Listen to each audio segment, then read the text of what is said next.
The college football landscape has definitely changed a little bit in recent memory. And with that, it makes you kind of, I don't know, enjoy going back and seeing the beginnings of the new age of Oklahoma State University and the players that were responsible for bringing that in. You are Locked On Oklahoma State, your daily podcast on the Oklahoma State Cowboys, part of the Locked On Podcast Network, your team every day.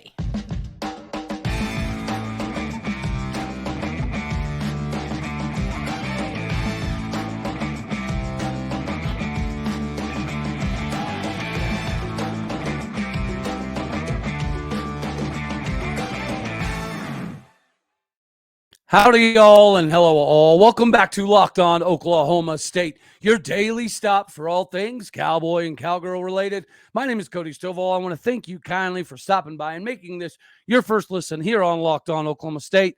You can find me at Twitter at AllDayOState. We're available on every podcasting platform as well as YouTube. Yes, ladies and gentlemen, this is the moment I have been waiting for because this is on my bucket list when we very first started. Because I know we have questions about recruiting at times, and I know we have questions about why our success hasn't always equaled more success in recruiting. But you have to wonder, when did the period start where we could even have success in recruiting whatsoever? And that is because of this man we're about to bring on. You guys ready? Bobby Reid, how are you doing, sir? Welcome to the show. I'm good, Cody. Thanks for having me, man. I really appreciate this. Absolutely, man. So, yeah, I think it's funny. Whenever I got this whole thing started, right, the whole concept was to get more O-State news out there because, as I've covered before, I know for a fact growing up, you didn't hear a lot about the Barry Sanders and the Thurman Thomases, Harley Dykes, Des Bryants, all of the list goes on. And, I never really knew why. Well, then I realized we were fighting an uphill battle because Oklahoma media covered OU forever and a day. And it gets on my ever-loving nerves. And then when people have, those confusions about recruiting, it's funny that the standard always has been and always will be maybe you, sir, Bobby Reid. So how does it feel knowing that you've seen the facilities change, you've seen the locker room change, you've seen recruiting change, you've seen expectations change in Oklahoma State? How cool is it knowing that the standard to this day is still you? I mean, God, I hate to, I don't want to swell you up too much, right? I'm only here to sunshine pop to some degree, but legitimately, man, whenever you look, if you're a recruiter at Oklahoma State University, you want to see who are the top dudes that have been recruited. If you play quarterback, you're chasing that name. And it's been a long time, man. It's been a long time. And to still be that standard, how fun is that? How fun is that? Well, first of all, man, it's definitely an honor. Definitely something that I took pride in as a 17, 18-year-old kid. I go back to my 10th grade year, we played Vince Young in high school, and the things that he was doing on the football field, I told myself, this is how I want to do things. Now, got to college, he won a national championship. We didn't do all that at Oklahoma State. That's neither here nor there, but just the way he took over the game, right? And just the way, just watching him we were in awe. And my 10th grade year, I told myself, like I said, I want to be like this guy, right? For sure. I looked up to him per se. Oh yeah. And then my junior and 12th grade year, that was just my goal at all costs. Go train, work out, get the team together, because it just wasn't just me. I had to throw it to somebody, I had to hand it off to somebody. Yeah. I had a great defense that I played with, and that elevated obviously the quarterback to get all these prestigious awards and Player of the Year, State of Texas, and all those things. But it's definitely an honor, man. But there's a lot of hard work that went into it. I always tell people, you see the now, but you definitely didn't see the how.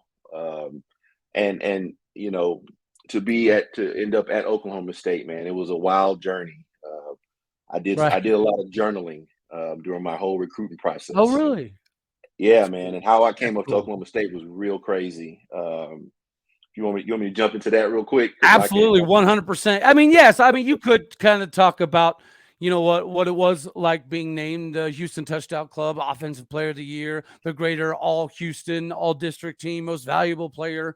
Like, you know, I do know that clearly that's you try to emulate your game off of Vince Young as anybody would. I mean, heck, I did running around playing too, man. Yeah. But yeah, I mean, your high school success it's insane how much success you had. And your recruiting, as I definitely want you to get into, because I know that was also insane. You're one of the few players, as Gundy's talked about, that you could have gone literally darn near anywhere you wanted to. Yeah, yeah. And you know, I look up and you know, I had offers from everybody in the country. And so, you know, my parents did a great job of just keeping me, you know, razor sharp focus. You know, you can only go to one school, you know, everybody, you know, we got to figure out the right spot for you. You Right. know, initially, um, the school that I wanted to go to, hands down, was University of Georgia. Roger. We drove out there, went to the football camp. I fell in love with it. I fell in love with Coach Rick, Mark Rick at the Yeah. time. Mm-hmm. However, um, when he was, you know, we were in the office talking about commitments and all that stuff. I was getting ready to leave and go to California for the Elite 11 camp, like 5 days later. And so I kind of told him, I said, I want to get around the rest of these guys and kind of see what they're thinking and kind of be with them and see how I would, you know, how, you know, where they're all thinking. So, you Right. know, Red Bomar was there, Kirby Freeman was there, all other top quarterbacks in the state of Texas. Yeah. And so he kind of understood it, but he's like, hey, you know, this is University of Georgia. You know, guys are jumping the fence trying to get in, and you just got to understand that. And so they already had one guy committed. They were trying to bring two guys in their recruiting class. So went to the camp. While we were out there, Bomar actually committed to Oklahoma. We were at a lid store, and he pulled a hat off of a rack and put it on. He said, "This is where I'm going." And then, you know, that's when all the chips kind of start falling in place.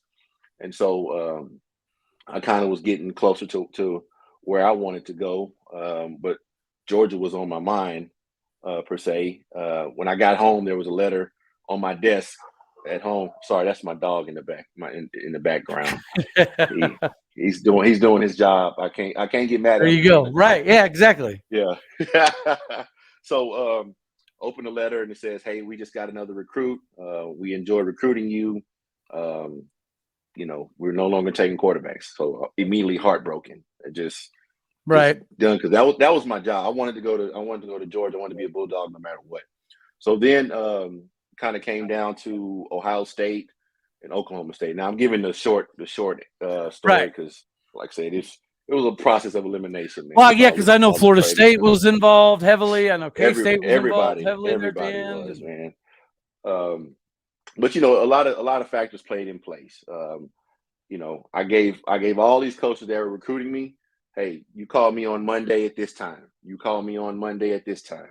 Right. You call me on Monday. You know, I only talked to like 2 or 3 coaches a day because I didn't want to be on the phone talking to coaches all night long. Right. I still had to go to practice. I still had to go to school, and I didn't just want to get caught up in all that. So, For sure. you know, I set a schedule on paper and pencil, and whoever didn't follow that, automatically gone. You know, Good. Yeah. and you know that's back in the day when we had caller IDs. Roger. You know, Oh, the yeah. little devices, so you would see the names and numbers. So it was kind of crazy. So the 2 guys that kind of got themselves to the top was Ohio State and Oklahoma State. They kind of respected my wishes as far as, you know, hey, I need you to call me on this time and this day. Right. And they kind of respected it, you know, kind of kept the conversations to a minimum. I always had questions ready for them, and they would always answer them as best I felt like they could. And so, you know, I had already been up to Oklahoma State camp in the summertime. I had a buddy from my team who was already up there. His name was Ricky Coxif. He played cornerback there. So I played Little League with him. So it was just a matter of just going up there and spending some time with him, staying in the dorms with him and all that. And so I kind of liked it. Actually, Brad Gertman was kind of walking me around on my unofficial, taking me through the dorms and all that stuff. Him Nice. being a Houston guy.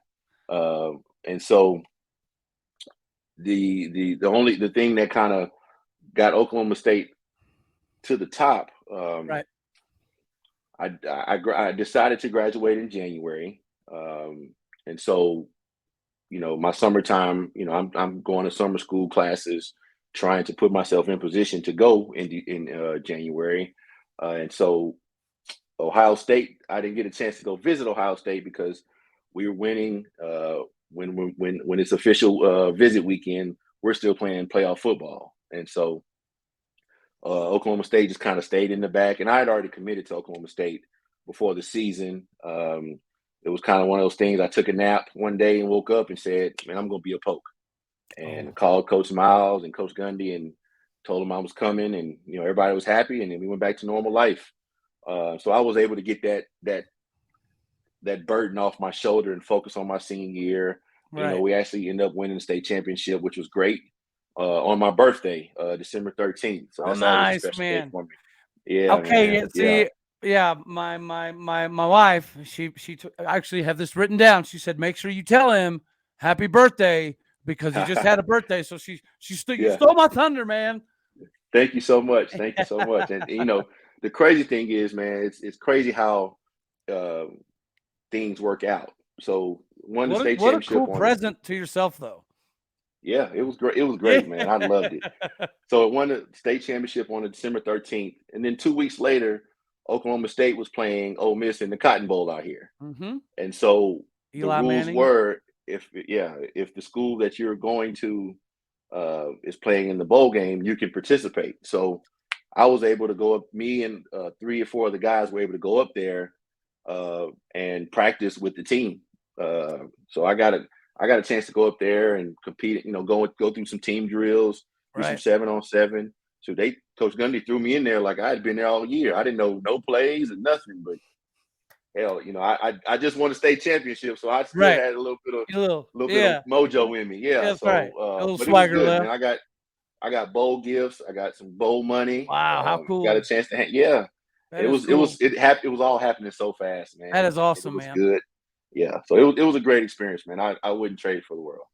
And that's what so you coming in, obviously Al Pena was somebody that was rocking and rolling, and then so the conversion of Donovan Woods, that was supposed to happen earlier, but you got injured very early on in your career at Oklahoma State, correct? So we kind of had to go to Donovan. Yeah. So that spring, I ended up winning the starting job.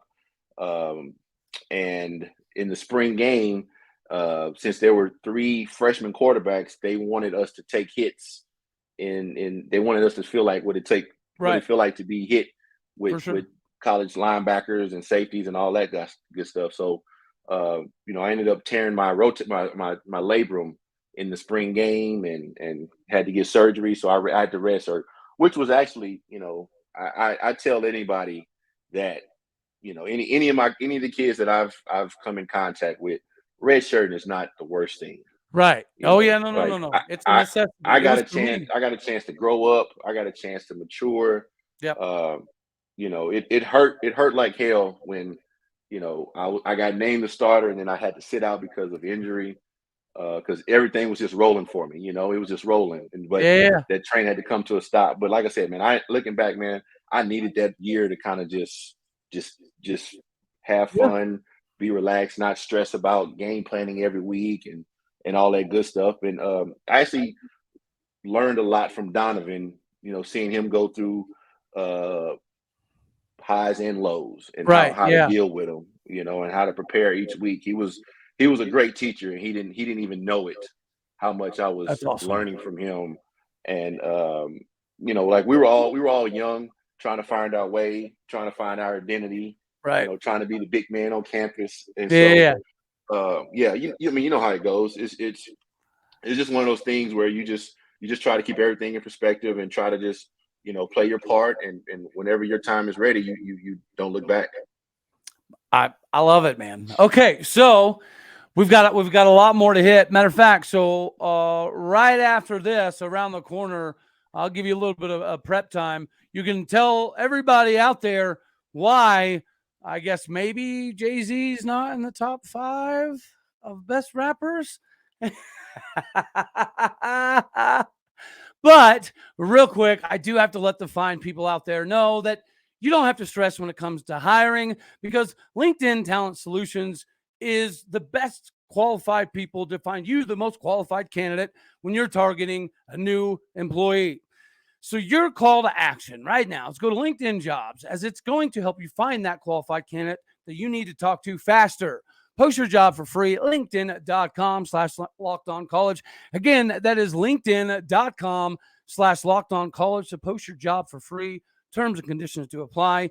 Guys, again, LinkedIn Jobs makes it easy to screen and rate the applicants based on their qualifications. So don't waste any more time. Go get them now.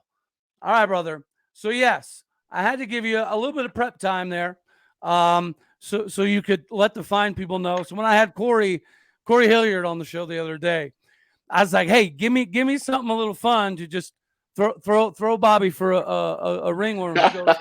He goes, "All right, well, let him know how Jay-Z is not the top dude, and let him fly from there." Yeah, so Yeah. no, he didn't have to go there. He didn't have to go there. But you know, we used to argue all day about favorite rappers, and I would stand on the table about Jay-Z, and nobody was trying to hear me. Even but back then, huh? maybe, yeah, man, even back then, All right. me and a couple other guys were on like the only 2 or 3 people against 85, 90 kids arguing about Jay-Z. So when you said that, man, that took back some old memories. How we used to argue and fight. I'm talking about fight about Oh yeah. top rappers, man. And I still listen to this day. I still feel the same way. And I'm I sure the know East things. Coast West Coast thing had some Oh yeah. hand in it. Yeah. Oh yeah. And to this day, I still feel the same way. I know things have changed with the streaming and all that, but man, you just got to sit down and listen to it. So That's just do the we way I need? feel. Are we allowed to tiptoe in the conversation of Kelly Rowland being better than Beyonce, or is that something that we should just? No, don't do that. Don't do that. Don't do that. Her beehive will jump all on this podcast, man. Don't do that. Oh, I love it, man. All right, brother. So yeah, go over a little bit of that. As you transition in from Donovan, because people tend to forget, and I think this kind of sucks for Donovan, if we're being honest, because Donovan still threw for like 2,638 yards or something like that, right? And so we knew we were in a rare position as O State fans coming into the next season. It's like, okay, we got this dude, we got the man, we got the Ferrari and Bobby Reid, but we also know that if we need to, Donovan Woods can slide in and do just fine. And then the poor guy spends the next 3 years playing a different position every single year, starting at every position. But yeah, he went from quarterback to free safety to strong safety to linebacker. And then the Pittsburgh Steelers kept him on for a couple of years. Like, imagine And he won a Super Bowl. If the poor guy, if he could have played linebacker for 4 years, what he would have done at the next level, right? He was learning to play linebacker basically in the NFL and was still successful in doing so. Yeah, I mean, so that to me, I'm sorry, but that just leads to your talent. Like, Donovan Woods was no slouch at quarterback. People forget there's a reason that he came here, right? He wasn't just following Rashawn and Dwan. He was coming here because he was a dude. But you were that daggone good that he ends up at linebacker.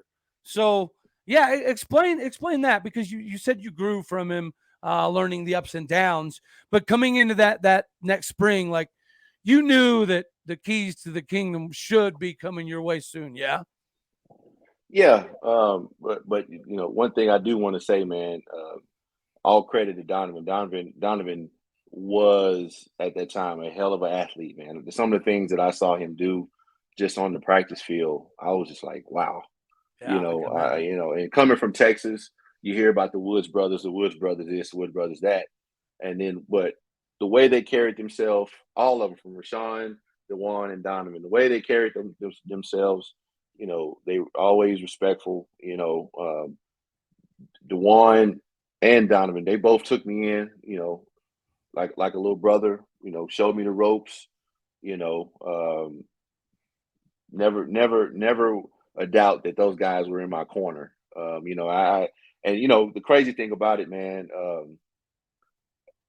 maybe I think what I want to say '07 season, maybe '06. I don't know. Me and Donovan were just at a party randomly, man, and he kind of came up to me and was like, "Man, I had the utmost jealousy of you. I was jealous of you when you came in I'm sure. for yeah, I can get it. for for competing with me and all that stuff." And he said, "But I said, but you know what, man, I appreciate you for not trying to sabotage me or anything like that. It was basically, hey, Bobby, if you want this job, you got to come take it from me, Right, type right, deal. right. Like I said, he never treated me like shit, nothing like that. It was, Good. but Oh, it, I'm but sure. I knew every day in the meeting room, I had to be on my P's and Q's because if I missed the answer, I know Don was gonna make sure he answered it right. you know. And so, we kind of became close that night, maybe 2 or 3 years into being in Stillwater when That's he awesome. just kind of said, "Hey man, I hated it. I hated that you were in the quarter QB room, uh, you know, but I respect you and we were cool with each other the whole process through, and that's a testament to him and their upbringing, the whole Right. family, man. The whole family's great. I used to always talk to mom and pops after the game. Like I said, they never treated me any kind of negative way, Right. uh, competing with Donovan per se. Like I said, Dewan never treated me any kind of negative way for quote unquote taking his brother's spot, Right. Well, Um, you got to throw to Dewan, so I'm sure that kind of that helped. I do got to ask though. So whenever Donovan made the transition over to defense, how many times did he ask you in practice? um, I don't remember the exact number, but I remember two or three, All right. where he purposely ran the ball back to me and gave it to me like, here you go.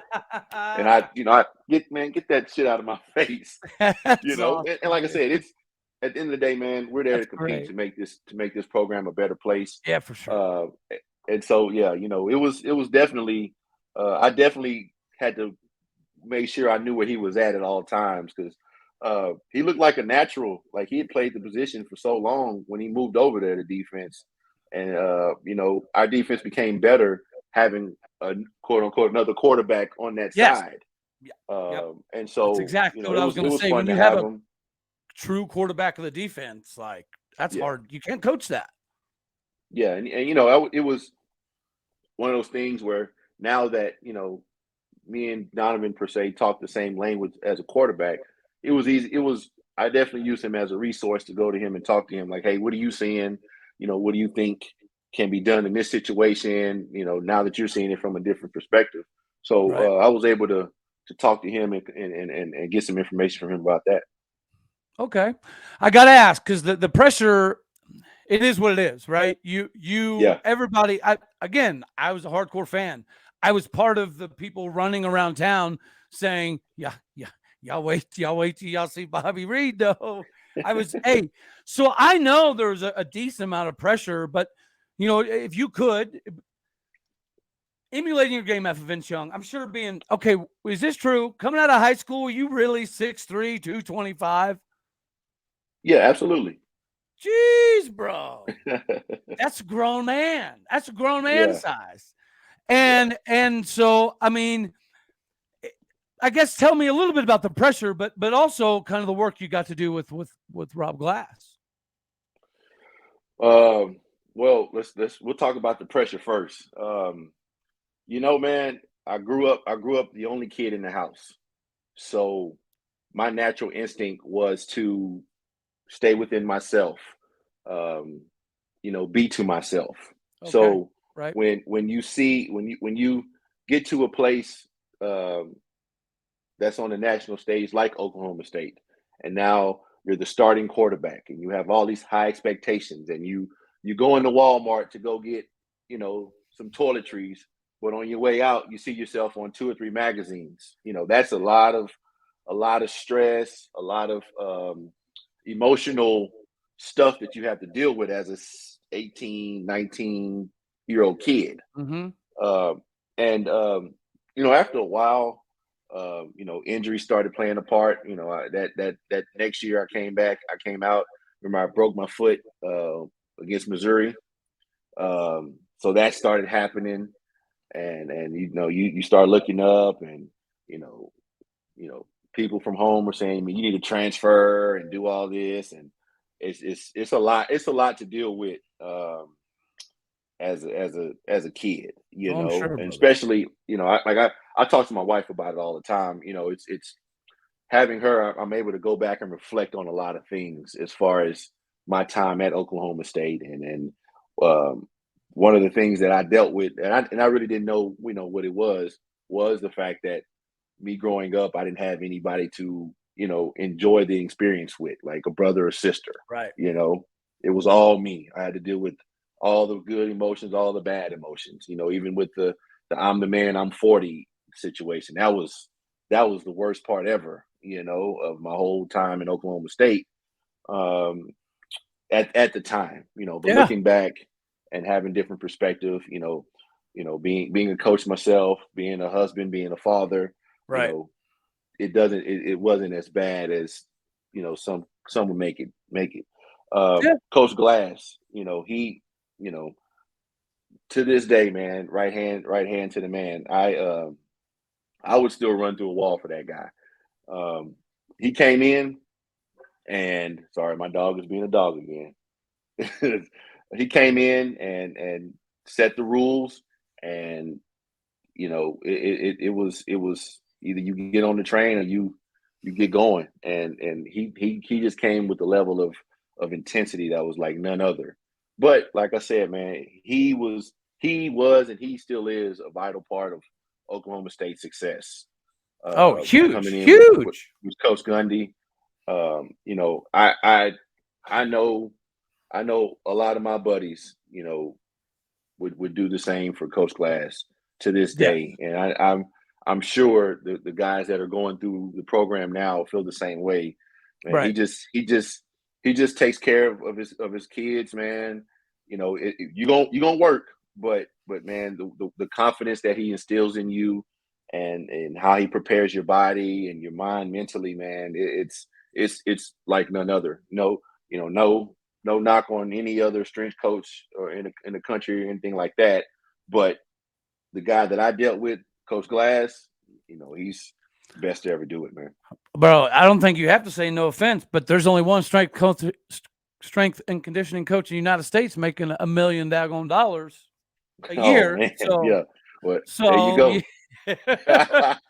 I think if you're going by the pocketbook, he's the top of Yeah, college football for a reason. But I'm yeah, sure for him, you are right. He's a legend because even to this day, Oklahoma State has talked about getting the 3-star guy, the 4-star guy. But it's funny that we have some complaints about that now because for a long time we got the 0-star guys, right? For yeah. a very, very long time. So again, that's another reason I like the segue of having people like you on the show, because people tend to forget without the rough 2005, 2006, 2007, 8, 9 era where Gundy was finding his way, right? Hmm. Realistically, I mean, let's just call a spade a spade. Then just Yeah. like you mentioned, the I'm a man, I'm 40 thing.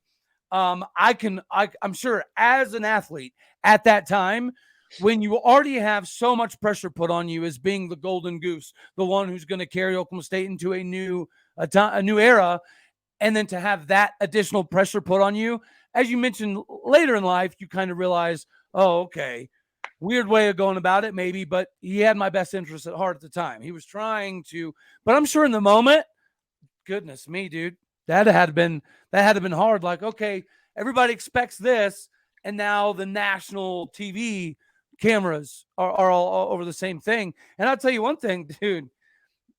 I know the pressure was there. My dad did not bet. My dad was not a betting man. The only time I Hmm.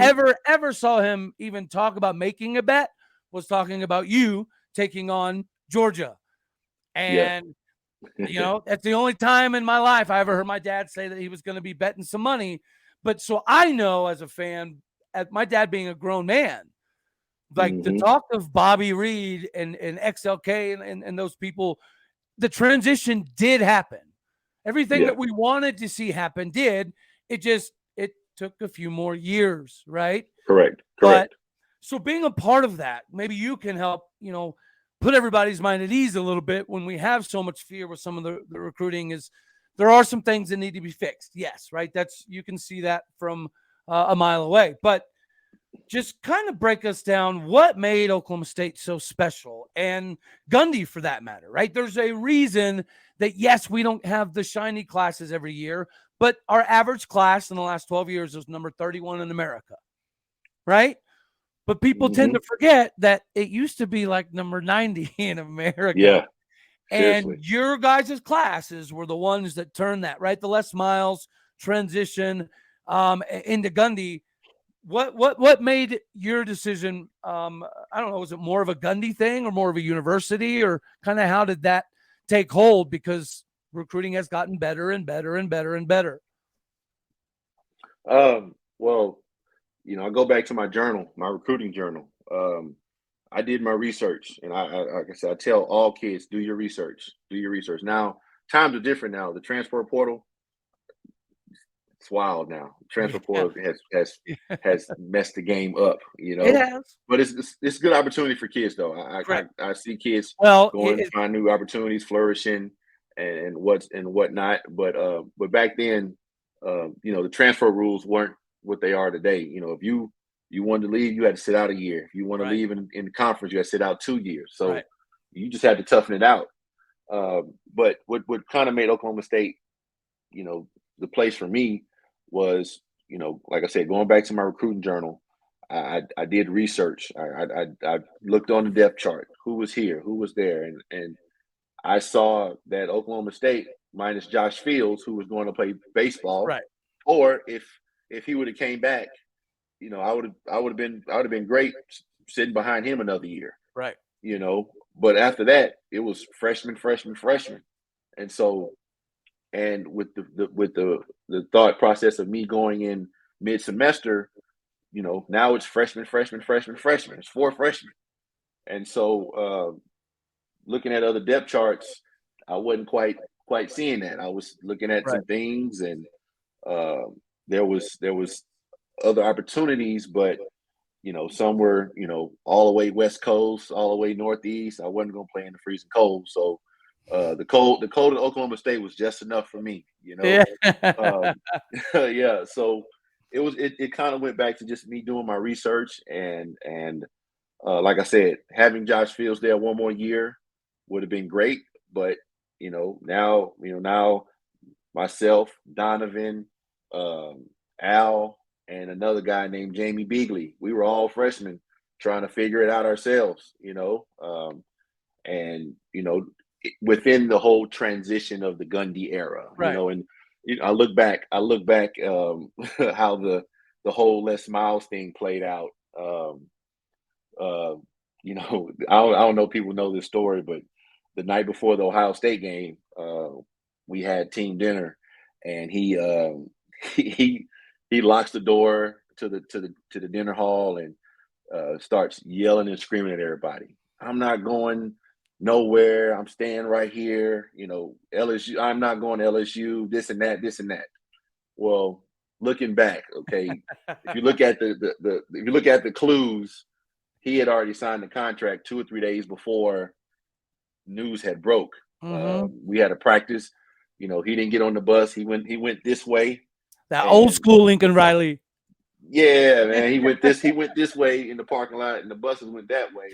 And word was he went to Dallas and signed his contract and all that good stuff. And so we woke up the next day. Les Miles had signed a contract with LSU. So, me just getting there, I'm just like, man, this is crazy. And so driving back from San Antonio, I get a call from Coach Gundy. Hey, what's up, man? How you doing? Um, Doing good, man. Hey, I'm gonna just get right to it. Uh, I know, you came in with Coach Miles and all that, but I'm about to be the head coach here, and you were my first call. I wanted to call you and ask if you will be willing to stay, or see if you talk to you about staying and helping me, get Right. this ship, going. And Yeah. right there, I recommitted to Oklahoma State per se. It's like, yeah, man, I'm here. I appreciate you calling me. Let's go do this thing. And from there, we had a bumpy first year. But ever since then, if I'm not Right. mistaken, he's been in the bowl game ever since. Correct. Which is Yes. which is great. What more could you ask for? Couple of close calls on making it to the big game, Ah, or at least the playoffs. But that's what you play the game for. But like I said, man, him calling me and saying those words, I recommitted to Oklahoma State on the spot, and I was glad that I did. It was a great ride. that's awesome. And man, I just as a fan, right? Again, and that's why we're doing this is I like to tie it all back, because Yeah, there are some things that constantly need to be adjusted, but that's life, right? If you're not upgrading, right, I've said it before on the show, if you ain't growing, you're dying. But that's anywhere. It's yeah, any profession, any walk of life, anytime. And but when people talk about the cowboy culture, I think that people forget that in the beginning, Gundy was figuring out the cowboy culture, right? correct. Because Yeah, taking over from Les Miles, he had a lot of house cleaning to do, and yeah, that included a lot of starters from the Les Miles era. And yeah, so, Gundy, and then him being the play caller and everything very early on, people tend to forget that yes, it did kind of become the slow climb for us, right? But it yeah, took Gundy a little while to figure out what that cowboy culture is. And I think people forget he learned it from y'all, right? Y'all's classes. And this is what, just like when I had Corey Hilliard on the show, or even, dating back to Tatum Bell, that transitional period, it took a while to get there. But I think people forget that Gundy was learning on the fly as well, yeah, because he was the youngest head coach at the time, if I recall, in all of college football. And yeah. I think he I think he might have been like 33 or 34. and he'd spent 99% of the time at Oklahoma State, because his only other stop really was Maryland, where he was the OC. Yeah, And so, your guys' classes were the ones that really created the cowboy culture. So, real quick, just kind of tell me what that locker room was like, knowing that, even after Les Miles, and yes, 2005 was not good. And another reason why I like having y'all on the show is I think that it's not even close. This season was 2005 was the only comparable season, right? Like getting beat yeah. 48-0 and losing for the first Oh time in yeah, Lawrence since 1994. We did some things this season we hadn't done since '05. yeah. And so how does it feel from your perspective, being in the very, very first wave of the Gundy era success, but being instrumental, massively instrumental in the classes that created that cowboy culture? Could y'all feel it coming? Or was it more of a little disappointment, actually? Did y'all feel like you could have achieved more? Well, yeah. You always feel like you can achieve more. We that the Independence Bowl year, we just felt like we could have won more, been in bigger bowl games. But it was a great experience. Looking back, man, the whole cowboy culture, the whole transition thing. Gundy did clean house. Oh, One of yeah. my best friends at the time, Prentice Elliott. Yes. He was He one of the he best, sent him still to this on. day, one of the best returners to ever put on orange and Oh black. yeah, yeah, yeah. I was, we were all heartbroken when Gundy did it, but And you Seymour gotta Shaw looked respect him. like he was going to be a dude too. Yeah, exactly, exactly. And I'm saying Prentice because me and Prince came in together, Right. same Gotcha. same Gotcha. same class. So we spent a lot of time together in dorm rooms and stuff like that. But yeah, it was Prentice, it was Seymour, it was a lot of guys that Right. that were that were there beforehand that Gundy came and just kind of cleaned house, and we had to respect him for it.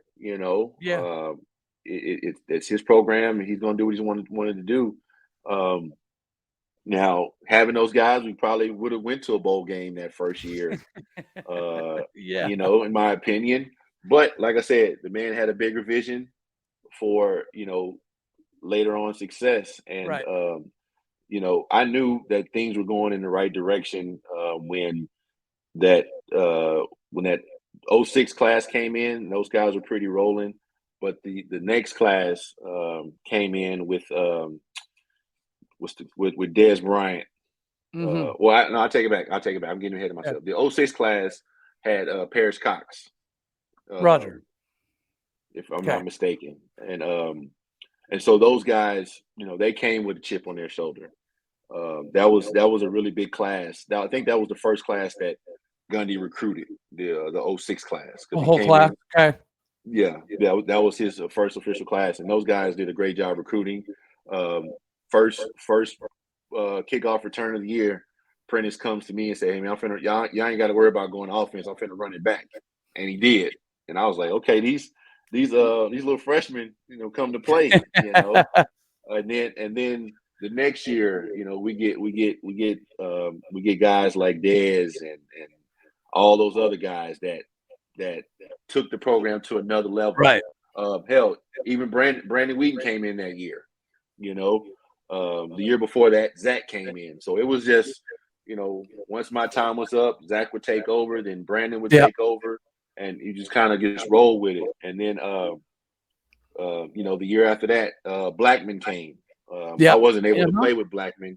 I had transferred, but some of the guys that I'm naming are some of the guys that were key figures moving forward. Right. Per se, passing the torch on. And so, once I left, when I left Oklahoma State, I kind of knew in the back of my head that the program would be in good hands. You look at two guys like well, you helped get Zach Robinson prepared very well. Thank you for that. Oh yeah, definitely. Zach, and I'm talking about Zach, but Dez wanted to come to Oklahoma State because of me. At least that's what he told me. Right. And I was like, hell, come on, how he turned out, but he was one of the top recruits where we had him as a starter as a freshman against Georgia.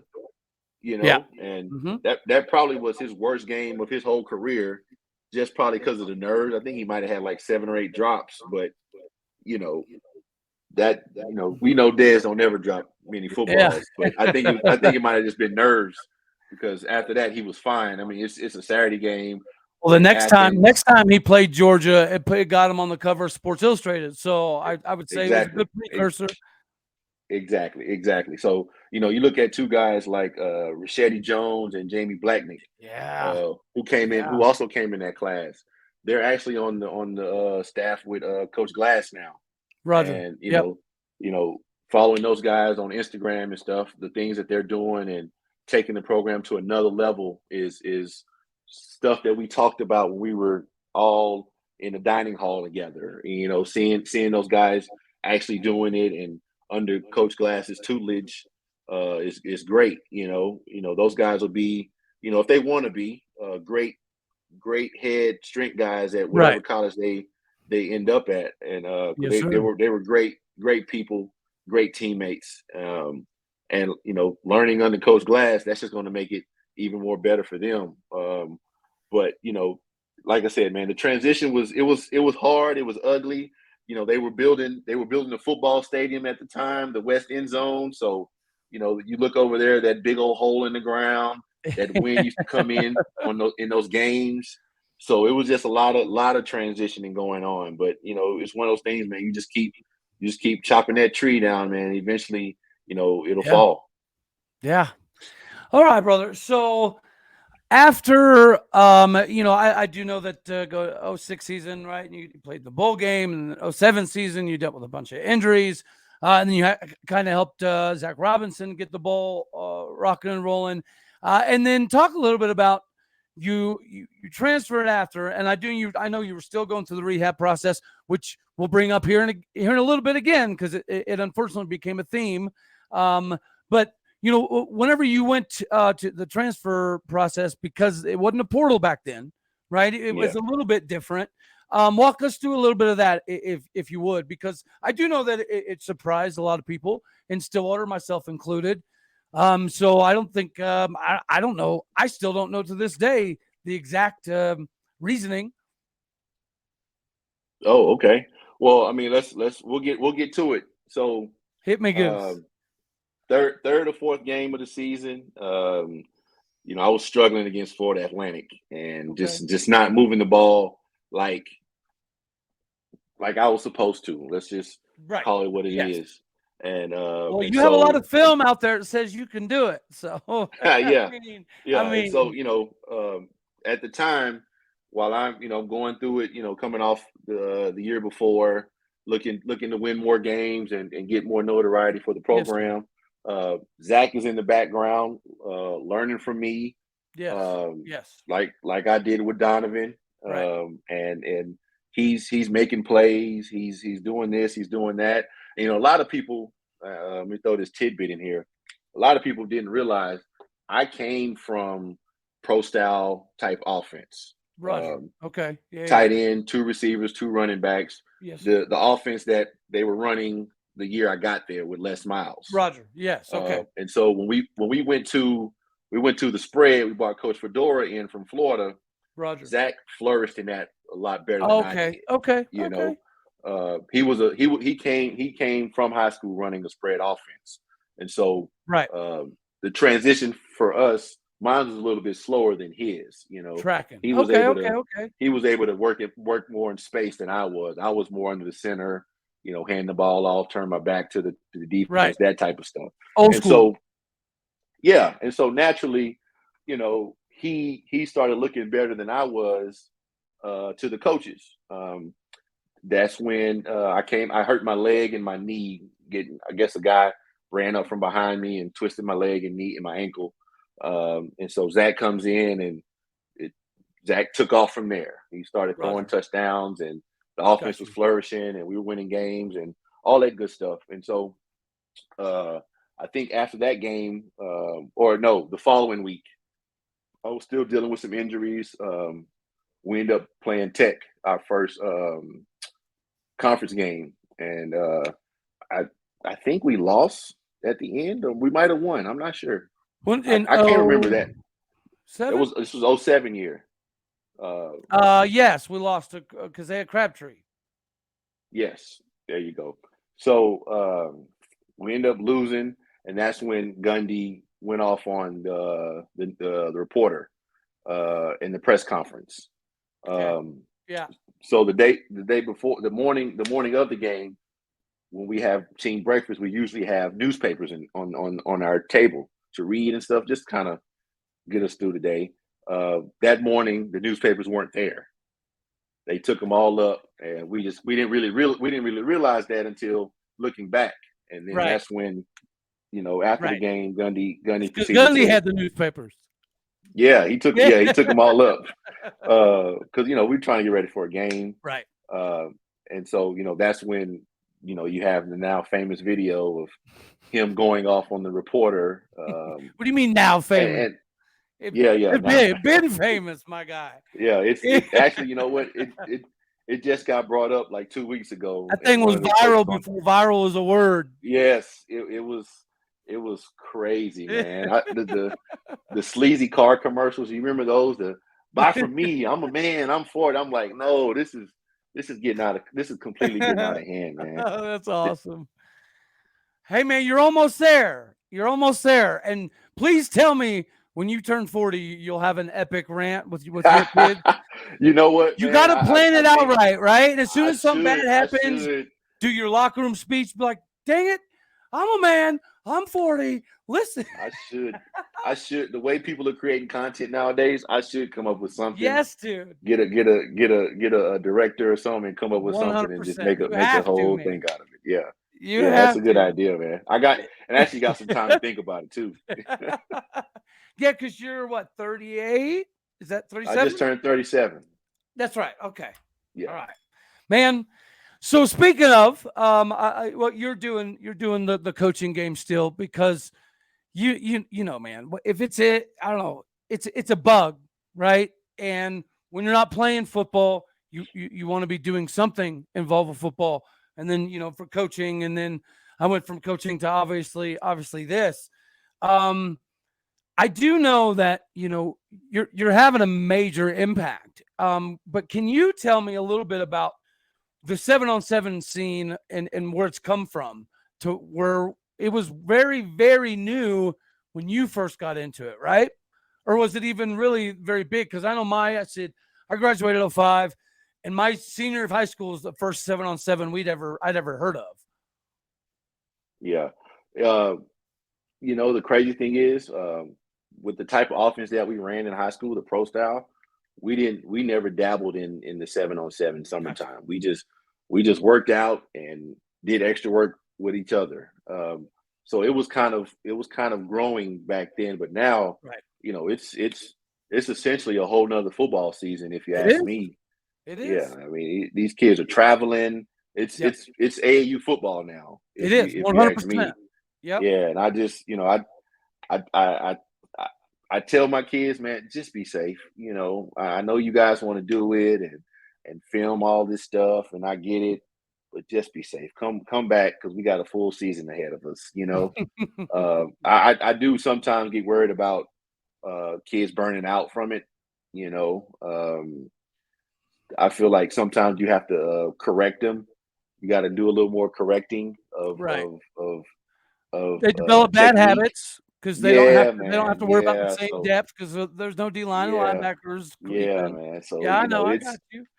there's some good and bad about it, but I enjoy it. It's good to see the kids compete. I'm all about competition, and like I said, the only thing I'm always gritting my teeth about is just staying healthy. Yeah, true. Very, very true. Well, and help me out here. I think what people seem to I don't know, deviate from a little bit. And when I had Stephon Johnson Senior on the show, he talked about this a little bit. What 7-on-7 should be, and unfortunately, it doesn't get used this way all the time. But if you're a starter, let's say you're a senior coming back in your junior year, you started every single game, and you're like Yeah, one of the top dudes. 7-on-7 is not for you. 7 on correct, 7 is for the guy behind you that only got correct, 80 snaps. But you're correct, right. Sometimes this tournament platform, it turns into a recruiting competition as opposed to what it's designed to be, which is to correct. get some more of your specialty players available for the coming season. So, yeah, man, I'm glad you brought that up because it is important, but I do think that it's not always great for football because it can make injuries happen. B, it does cause wide receivers to cheat on routes. This is a fact. This has been happening. It'll continue to happen. Yeah, Which causes some of the coaches to have to do a little bit of re-diagnosing some issues. But the biggest thing I think is that I hate it when it's not used properly. yeah, Right? correct, Like I get the correct, 7-on-7 tournaments. It's cool. It's good for recruiting and visibility nowadays. But if you're a high school football coach, it kind of irritates you a little bit if it's not done for the right reasons. But if you're correct, getting your backups that many snaps, that's going to be perfect for the coming season.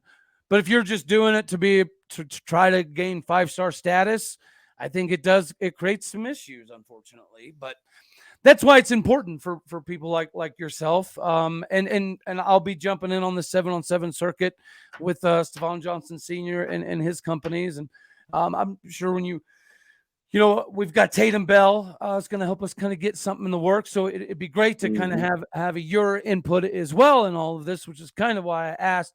It was a sneaky segue, I must admit, but you've been through, I don't know, the multitude of offenses, and isn't it kind of fun? It hasn't been confirmed, but isn't it kind of fun to think that if the rumors are true, we're about to see a more old school pro style Oklahoma State attack. Talk about full circle. Yeah. So if you don't mind me asking, what are the rumors? I haven't heard anything. Okay, so Marcus Arroyo, I know you know who that is, right? Very, very, very hot name. Whenever he left Oklahoma State University, he didn't necessarily want to leave. I've been told he wanted to stay. They just couldn't work out it contractually because we didn't have any room for any coordinator job. So he was willing to stay as a positions coach, but he wanted coordinator money. We couldn't make it happen. Went to Oregon, went to UNLV, takes UNLV from one win to almost a bowl team, and they fire him. Whatever, fine. Yeah. So I do know that, well, we're still in conversations with Arroyo, but UNLV pulled a smooth one. They fired him, okay, but they're firing him financially over 2 years. So they're trying to get us to eat some of his buyout, even though they fired him. Yeah. I mean, it's amazing. So we don't know if the money thing's going to work out there. Obviously, we've heard some grumblings about Cale Gundy. Don't know where that's going. But you know, I don't know if these things are true. And we're talking about we've recruited 3 or 4 transfer tight ends very, very, very heavily. As you know, we got Brennan Cassidy coming back for a 6-year to be more of a true tight end, which is good because this Cowboy back experiment has been a nightmare. It has not worked. I mean, I get it. We're trying to be cute and cool, combine the fullback tight end thing. But ever since we went away from those diamond formations, that was something that helped us. Oh, yeah. When we had O-line problems, what do? Beef up with a couple fullbacks, you know what I mean? And you had no idea where we were coming from. And just, you know, we've evolved, I guess you could say, offensively recently, but it just didn't work this year, right? It was very, very apparent. And if we're going for bigger offensive linemen, and mind the way, in the transfer portal, we've only lost one lineman, one guy. So there's something there that this offensive line group is being told, or they wouldn't all still be intact, right? Correct. And then we got the huge 6'7", 370 or 350 pounder from Texas State. He'll slide in right away. We got Caleb Etienne coming back. We got Cole Birmingham coming back. We have some ability to matriculate different people at right tackle. We signed 3 freshman linemen, and again, we just went after he's a 6'7", 230-pound wide receiver today. Mm-hmm. It looks like we're going more old school. I want to say he was from Boise, if I recall. I could be wrong on that. Okay. But it's you're hearing whispers that we're changing the offense, which is why you haven't seen a bunch of people bounce offensively. But it makes sense, right? This year we were running the zone blocking scheme with a bunch of big, huge power dudes. Yeah. Right? I mean, Dominic Richardson's a beast, but is he Jalen Warren or Justice Hill or Chuba Hubbard? No, he's not. And same with Ollie Gordon. Ollie Gordon's a certified. Matter of fact, Ollie Gordon is one of the few that creep up to your level of recruiting. Ollie Gordon was a huge running back get, right? And we thought we were going to lose it late to Texas. And, you know, so he runs the same as Dom. So does DeAndre Jackson. So we have one tailback that can run the zone blocking scheme. And it didn't work, right? Yeah. And you haven't seen any O-linemen leave. You haven't seen any of the running backs other than Dom leave. You haven't seen any of the tight ends leave. So clearly we're doing something, but we're keeping a lid on what it is. But, you know, if you read recruiting and stuff, we didn't really go after very many tight ends for the last 6-7 years. We just didn't. Yeah. This is the most aggressive we've gone after tight ends in at least a decade. Mm-hmm. So it looks to me like we got Ollie Gordon back, got DeAndre Jackson back, got Jaden Nixon back, got the transfer that ran for back-to-back 1,000-yard seasons at Western Michigan and Sean Tyler. And now we get all of our O-linemen back, plus a couple transfers, plus all the high school O-linemen. We're doing something, right? Gundy may be, he's not very good with media. That's a nice one. Yeah, no. Yeah, he ain't great with media, but the dude he don't care about all that. The dude knows how to put X's and O's type stuff together, And it will be interesting to see because in the NIL transfer era, there's going to be one more age of growth in Gundy. There has to be. And I think you're kind of seeing it because Charlie Dickey was a legend at K-State for what? Running cotton picking football. How often did Charlie Dickey have to pass pro when he had Colin Klein and all of the, you know what I mean? And so we're asking him to do 65, 70% pass pro when the poor man didn't do it his whole career in Manhattan. So we're going to keep Coach Dickey, right? And we've got all these power backs. We've got to do something. We've got to do something. And we got to remember Spencer Sanders hasn't left yet. Yeah. And it appears as though we've circled the wagons and he's back in talks with us. Now, does that mean anything? No, because I know there's still a couple SEC schools hot after him. But if things weren't changing offensively, I think you would have seen a lot more shakeup by now. Yeah. No, so, I agree with you. I mean, yeah, man, it does suck kind of in this industry because sometimes, right, you get stuff that you can't really talk about, which is very frustrating, by the way. But then you get things that just don't make sense mixed in with some things that do make sense. And you know how Gundy is. Gundy's really good about keeping a lid on stuff. It's frustrating. It's frustrating how little Gundy tells of the fan base. It really is, honestly. Yeah. But he's a legend, and our recruiting class does look. I'm impressed with it. The physicality, right? Because, like you said, we've gone away from power football and ran more of a spread for years. Go from Fedora to Monken to Dana Holgerson to Marcus Arroyo when he was coaching wide receivers with Yursich. So we recruited speed. This recruiting class is not all speed. It's a lot of smash mouth, nasty, mean dudes. Yeah. So I see a shift. Hopefully it's enough to keep everybody kind of engaged because the transfer market has changed things. You can go from a zero to a hero real quick, fast, and in a hurry. Looking at you, Kansas. Yeah. So I think we got to change something. But I also think that people need to realize that without your class, we wouldn't have any of this stuff, right? I said the same thing when I talked with Corey Hilliard. Getting him to come over from Louisiana, that was a big deal back then. We didn't get a lot of dudes from outside of Texas. And to get somebody of your stature to come and to help Zach Robinson, and then Zach Robinson carry over, and then you have the Whedon eras, and then Mason Rudolph. And it's just, I'm appreciative that you came to Oklahoma State.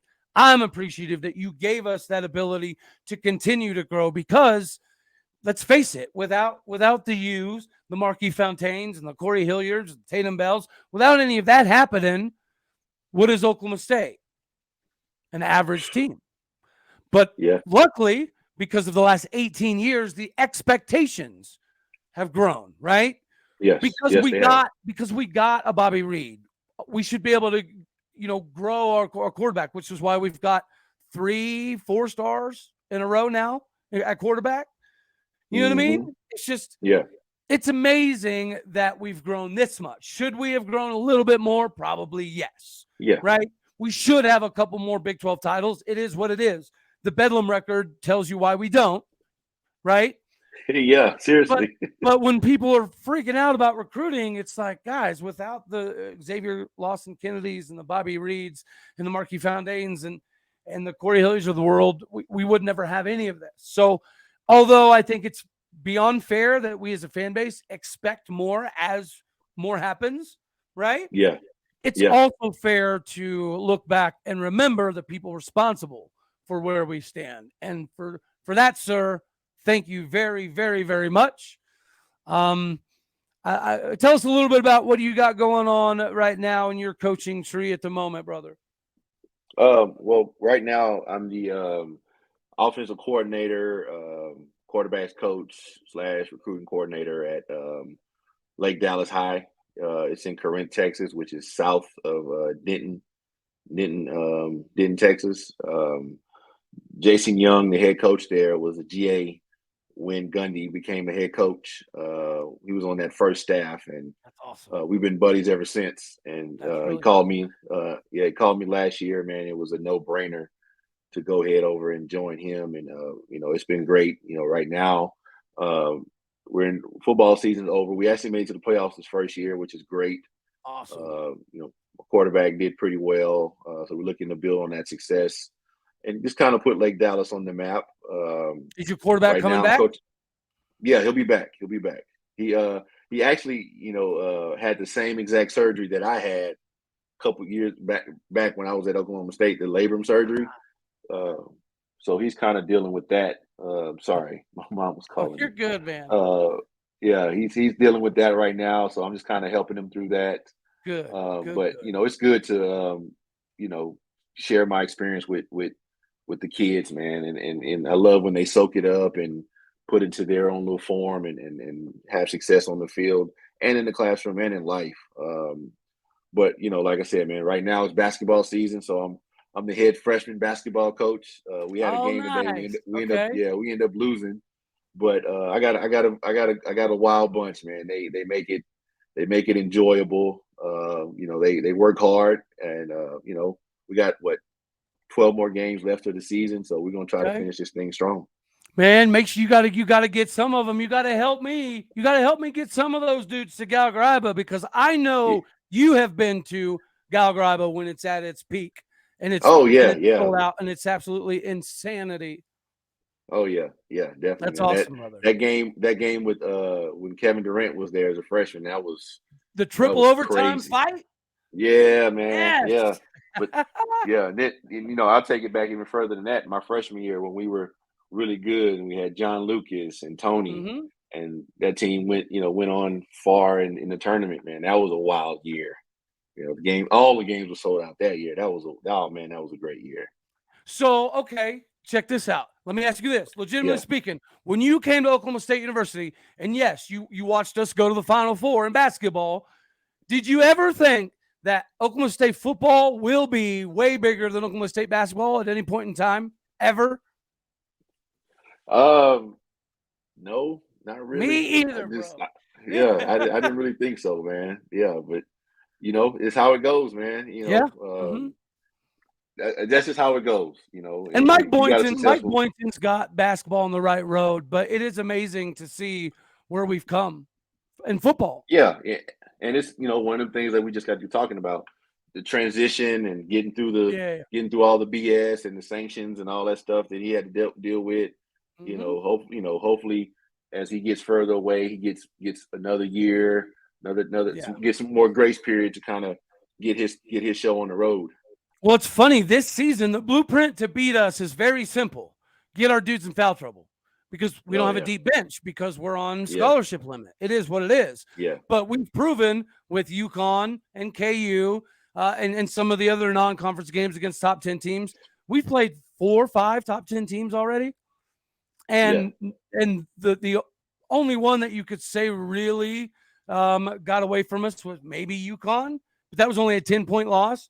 We should have beat KU the other day. We should have. And then we yeah, beat West Virginia.